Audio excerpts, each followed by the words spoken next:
Hello all and welcome to another Kevin Entertainment video. It's Art here with my list of gritty mystery novels that I go for. This idea came to me via the prompt of March Mystery Madness. So here we go. Some of these are going to be repeats from my March monthly reading roadmap / TBR, but that's why they're on there, is because they fulfilled this prompt. The first book series I'm going to talk about is the Louise Penny Inspector Gamoncha series, starting with Still Life. That's the first book in the series, and it's really good. It's gritty because it's just more violent, more gruesome.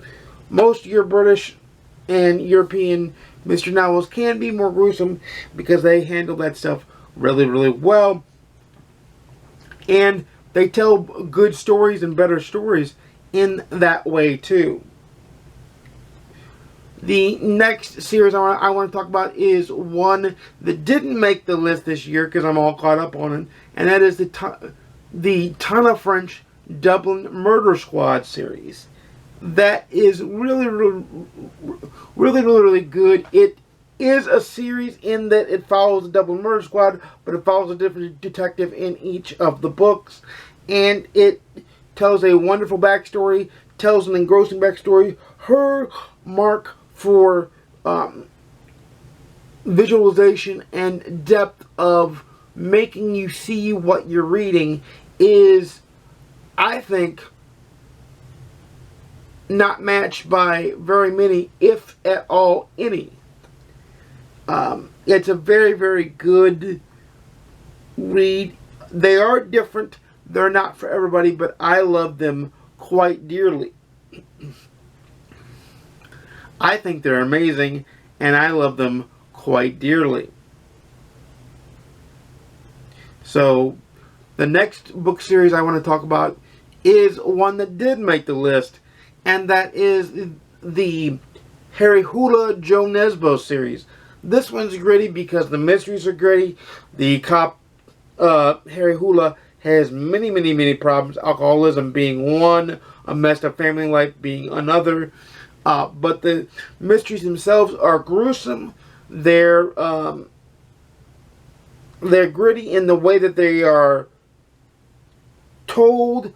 They're gritty in the way that they're executed, and the whole, even though in Harry Hula, just like Kurt Wallander, just like Harry Bosch, just like Lucas Davenport, I don't know why I couldn't think of Lucas Davenport there for a second, is a dog with a bone. Once he gets a case, it will consume him until he solves it.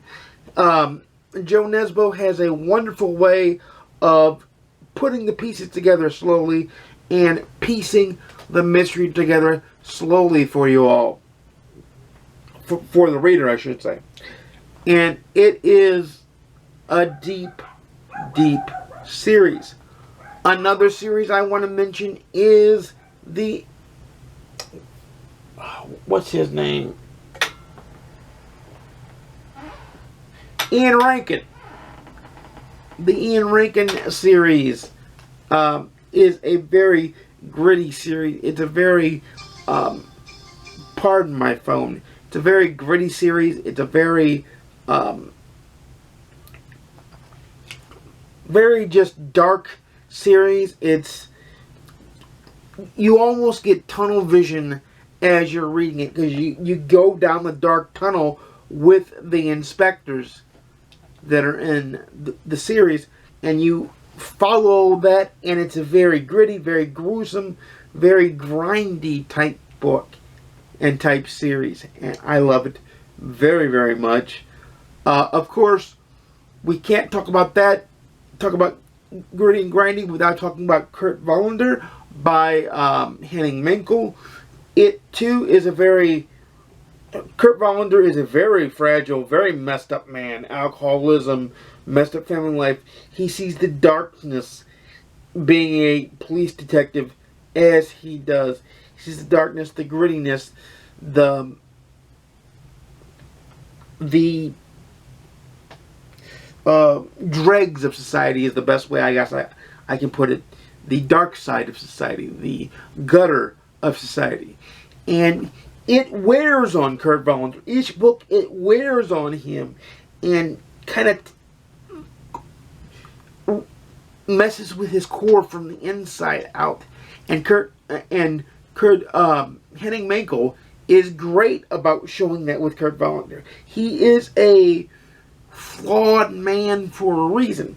He has his flaws. He deals with his darkness, with the alcoholism, with the losing of his marriage via divorce, and with the estrangement from his father and his daughter, respectively.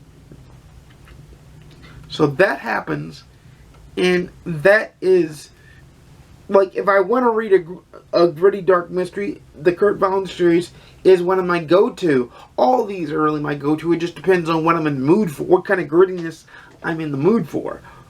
Another one that I'm going to mention that did not make the list is the Inspector Hawthorne series by Anthony Horowitz.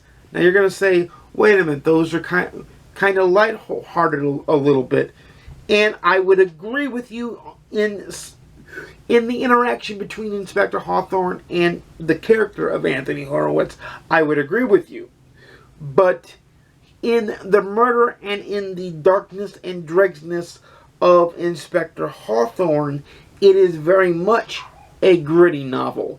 It is very much a dark tunnel novel. It's great. It's amazing. But it is all those things wrapped up into one. And the last one I'm going to mention, probably for some the most controversial, but I think they're great. They're dark, they're gritty, especially because the detective, the private detective in this case, Cormoran Strike by Robert Galbraith, aka J.K. Rowling, is very flawed. First of all, he has a disability. Second of all, he drinks a metric ton.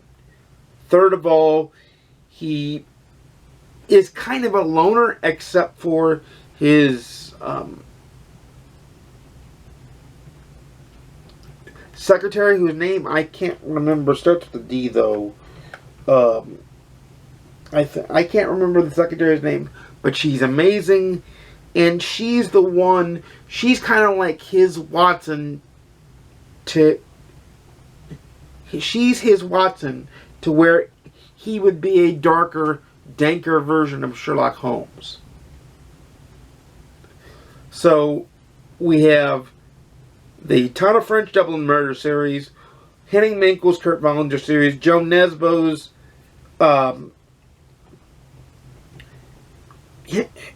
Harry Hula series. We have the Louise Penny's Inspector Gamanta series. We have Ian Rankin's series that starts with Noughts and Crosses, by the way. We have the Robert Galbraith Cormoran Strike series. All those series are darker and danker of the series. Now, that's not to say that there aren't some American dark series, and maybe I will go into the American writers in a different video, but I find when I go for a gritty dark novel, I go for my European writers that I like so much, that are more widely spread and all that jazz. So that is the list. Let me know if you've read any of the authors, or if you can recommend any authors in the comments down below. But until next time, you know I make videos every Monday, Wednesday, and Saturday, 12:30 p.m. Central, 10:30 a.m. Pacific, 1:30 p.m. Eastern. Please like, comment, subscribe. If you want to see more, please ding the notification bell to be notified when I upload a video. And without further ado, happy reading. I hope this gave you some good, a good starting track. And until next time, I'll see you again soon. And